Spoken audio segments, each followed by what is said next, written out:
Hey guys, how you doing today? Welcome, welcome, welcome. My name is Alex. Today I'm going to be talking about how to thrive in a recession. How to thrive in a recession.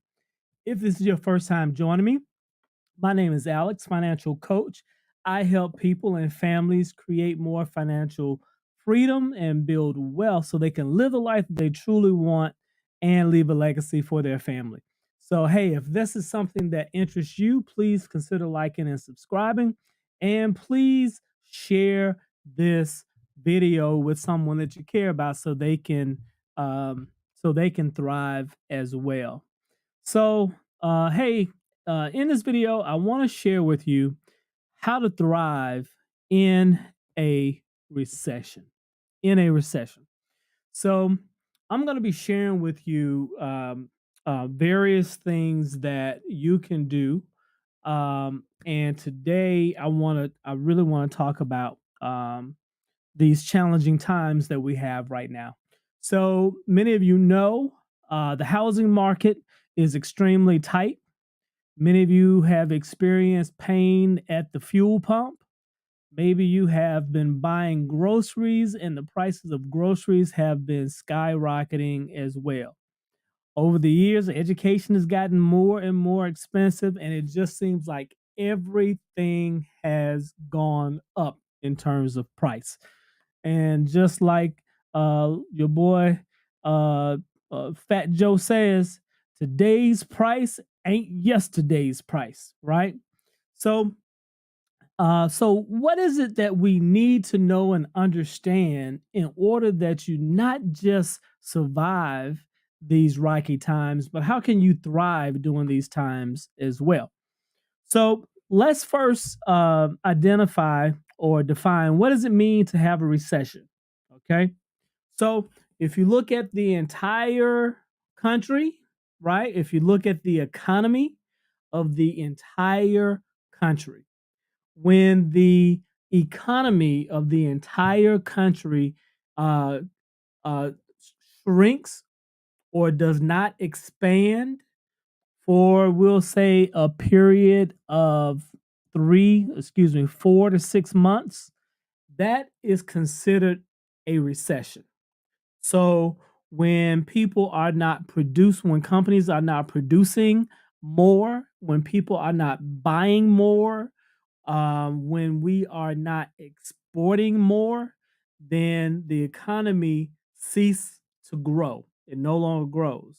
And so that's where, when we have several months in a row where the economy starts to shrink, that's when we have a recession. Some of you guys have, maybe you have your 401ks and you got some money sitting in the stock market. Stock market ain't doing too good right about now. Again, that is partially due to um, people thinking that a recession is on the horizon. So the question then becomes again, how do you begin to thrive even during these times? And I'm going to share with you 3 or 4 things that you can do. Okay. So, first, number one, please know and understand that this is not the time to avoid your finances. I know things might be a little tight. You might have more month at the end of your money, but now is not the time for you to allow bills to sit in the mailbox. Now is not the time to let phone calls go unanswered. Now is not that time. In fact, this is the time when you need to be more diligent and you need to be more clear eyed about where you are with your money. Okay. So, this is where you want to make sure that you get a real good, clear sense of, first of all, what's your net worth? What's your net worth, right? You want to know how well you are playing this money game. And your net worth or your net worth statement is the scorecard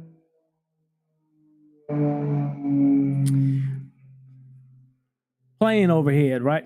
So your net worth statement is the scorecard by which you can understand if you are playing this money game well. Are you bringing money in, but as soon as you bring it in, it's going right back out? Are you getting money in but buying things that don't appreciate in value? That is your net worth. Okay, that helps you to understand just how well you're playing this game. Excuse me. And typically, you want to make sure that that you playing this game well, that you're not just making money, and as soon as you make it, you're spending it or you're buying things that don't put number one, money in your pocket, or number two, does not create increase your net worth. So it's very important that you understand exactly where you are with your net worth. That's number one. Number two, you want to know on a monthly basis how much money is coming in and how much money is going out of your household. Why is this important? Your cash flow, right? How much money comes in and how much you're able to retain or keep or save, and how much goes out. Your cash flow is like blood to your body. Guess what happens if you don't have enough blood in your body? You know what happens, right? You're not going to be alive for very long. So, if you know that your body needs this blood to survive, right? If you get cut or you losing blood in some way, the first thing that you got to do is what? Stop the bleeding. You got to stop the bleeding. So you want to make sure that you know exactly how much money is coming in and how much is going out. Where is it going out, right? Number two, where is it going out? Okay. What is causing your situation to be such that you're living paycheck to paycheck, where you don't have enough to not only pay your bills, but you also have enough that you're able to put money in savings or reserve. That's what it means to live paycheck to paycheck. When you can barely just pay your cost of living, right? And then you have nothing left. And you have to wait until you get another check to make a purchase or to live or do whatever, right?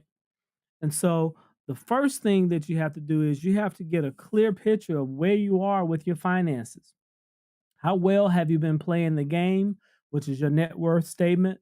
And then your monthly cash flow statement shows exactly how much is coming in and how much is going out and where. All right. So that's number one. Number two, you want to next identify what's causing your situation to be in a difficult state. What is causing your situation to be so rocky? So if you look at it and you say, okay, let's look at how much money I have coming in each month. And let's just imagine that you have, I'm just going to say $4,000 that come in every month. All right. So if you now look at all of your spending and your expenses, if you look at all of your spending and you put it in categories, what we'll call category one is category or chunk number one are going to be your fixed expenses. These are your fixed expenses. These are things that's going to be pretty constant each and every month. And we're going to call these things also your needs. Your needs. Okay. These are the things that you need to have in order to what? To live. Okay. So that's your first group. Okay.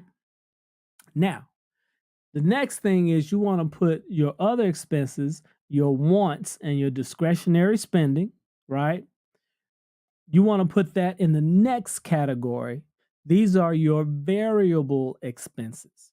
They change in terms of how much you spend from month to month, but you also are not necessarily obligated to spending money on these items each and every month.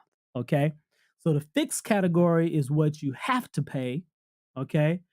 The variable category are the things that you are discretionary, and you can cut, change, or do whatever you like. All right.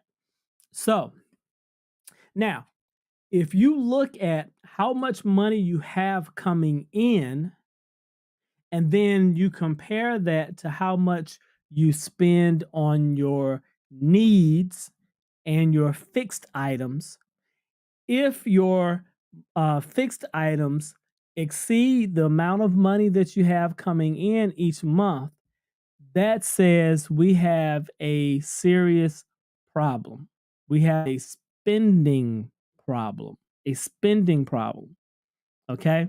Because you want to be able to identify, you know what, if I did not have, these if I had lower fixed expenses, then I would actually have monies left over at the end of the month, right? In order that I might be able to save more, or I might be able to allocate to some of my wants. But ideally, you want to put more money to your savings, and then you want to be able to put what's left to some of the wants that you have. All right.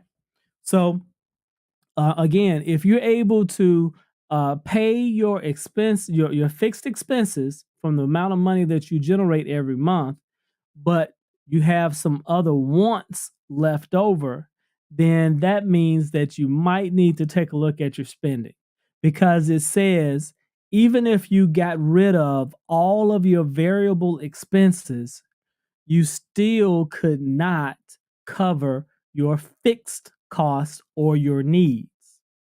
So that says, hey, we got something has to change here. All right. So once you kind of look at that and you identify and you cut out all the things, bank fees, for instance, if you have overdraft fees, or your bank is charging you a monthly fee for having a checking account with them, I strongly urge you to get a online bank savings account or online checking account. Okay, in today's economy, in today's society, nobody should be paying a bank for for a checking account, and you want to make sure that you maintain enough money that you're not paying overdraft fees, right? Banks are making billions of dollars in just overdraft fees. So you want to make sure that you're not falling victim to that. What are some of the other things that you could look at? Maybe you can look at um, bundling your home insurance and your auto insurance together. That might save you a little bit of money. Maybe you might want to adjust the deductible on your car insurance. Maybe that may help. There are so many different things that you can actually take a look at and that you can change or maybe adjust on a monthly basis, right? And one of the things that I do um, in my in my financial plan, right? You've heard me talk about having a financial plan. In my financial plan, one of the things I talk about is how you want to list out what your fixed expenses are and what your variable expenses are. And then once you do that, you want to look at each one of these line items to look at, is this something that you should cut? Is this something that you should keep? And if you should keep it, is this something that you can adjust? Right? And by doing that, you can identify where you can start saving money, right? And where you can start keeping more of your money so you can start putting it where you want, that's going to enrich you and your family. Okay. So, number two, you want to make sure you understand what is causing your situation to be so rocky. Are you not making enough money? Are your expenses too high? Uh, are there areas of your spending that can be adjusted? Okay. And or even after making the necessary adjustments, if you cut everything down to the bare bones, right? If you still don't have enough money to cover the necessities of life, then you probably need to make more money. All right.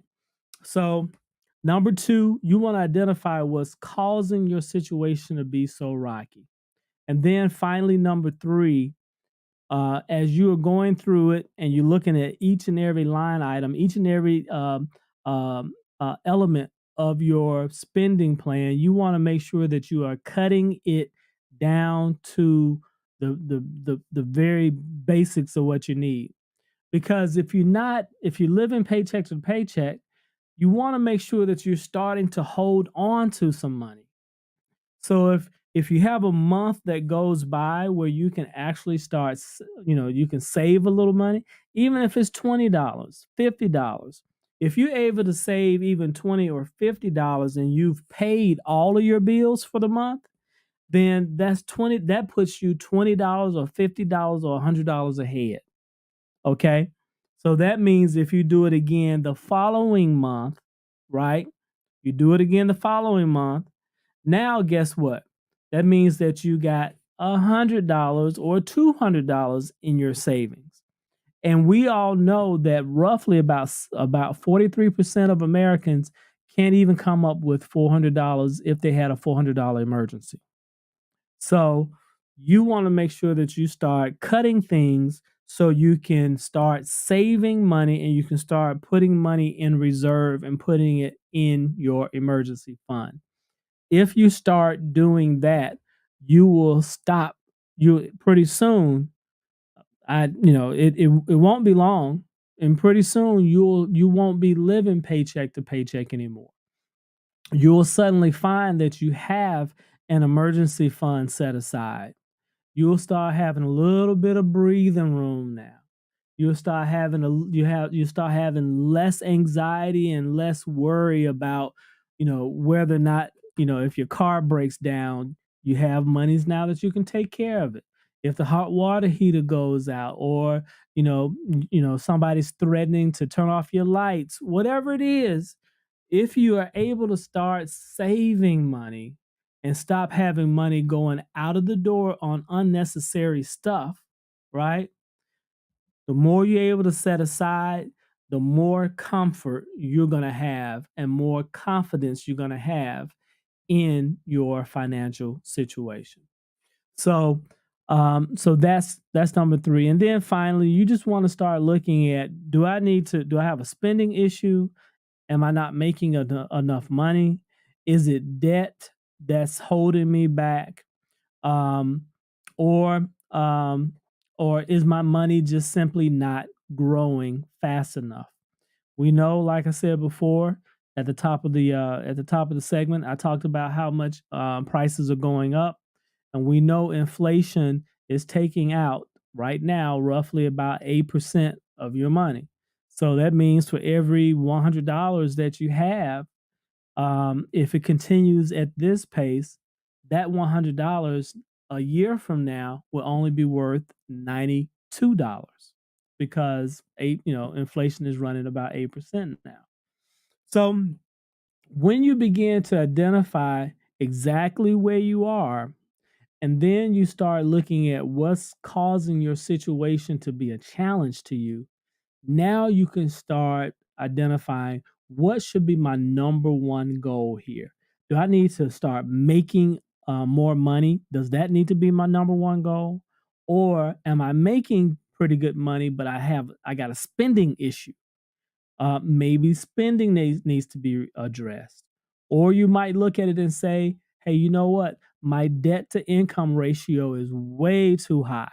So maybe I need to start looking at the debt that I have and I need to start addressing it. Maybe I need to start talking with some of my creditors to see if I can get them to lower my interest rate. You'll be very, very surprised if you call your creditors, if you call your credit card companies and say, hey, I'm looking at possibly rolling over my balance to another credit card, right? Unless you guys are willing to what? Lower my interest rate. You'll be very surprised how credit card companies would much rather get a little bit of interest rather than none.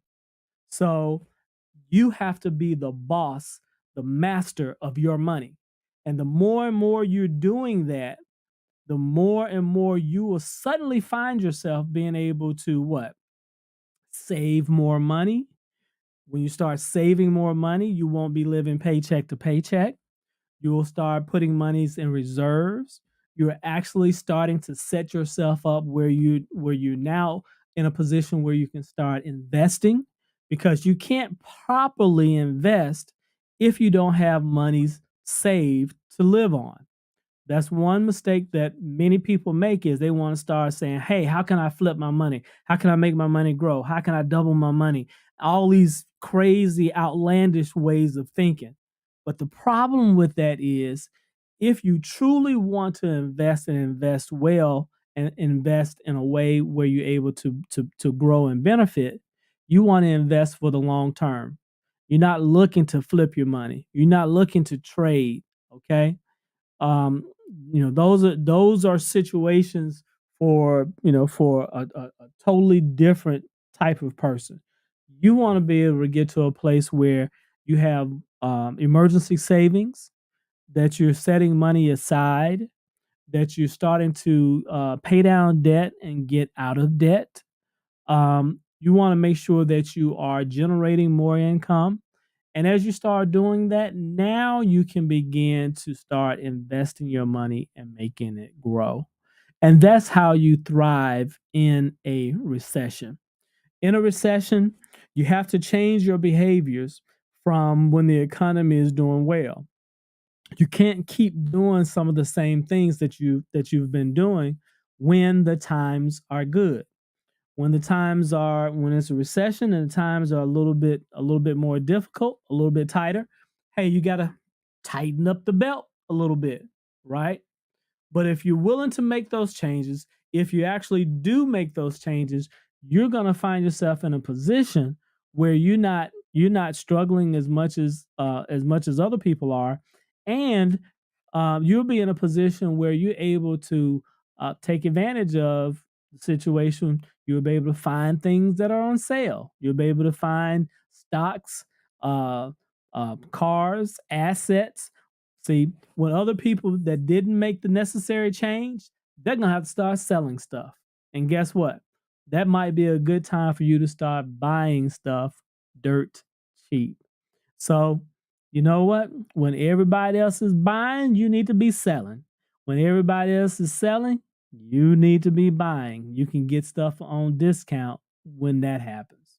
So, that's how you thrive in a recession. Tighten up your belt, start saving money, start looking for ways and opportunities that you might be able to save more money yourself, manage your money better, and put money in reserve, because you know what? You just never know how long a recession will last. And quite honestly, if you're working for a company or corporation, you don't know if they have a problem and they start laying people off.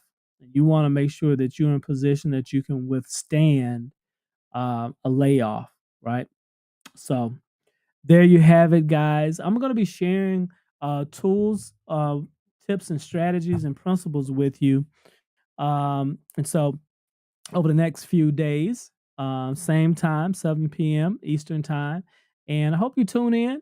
And if you have any questions that you might want to address or you may want to ask, I love to hear those as well. So please feel free to DM me as well. So, hey, I hope you guys are having a fantastic day. This weekend is coming up. So please, please, please don't just take the weekend as time to sit back and relax. Wealthy people use the weekend to get ahead. So you want to make sure that you're doing the same thing as well. All right. Take care. God bless. We'll see you next time.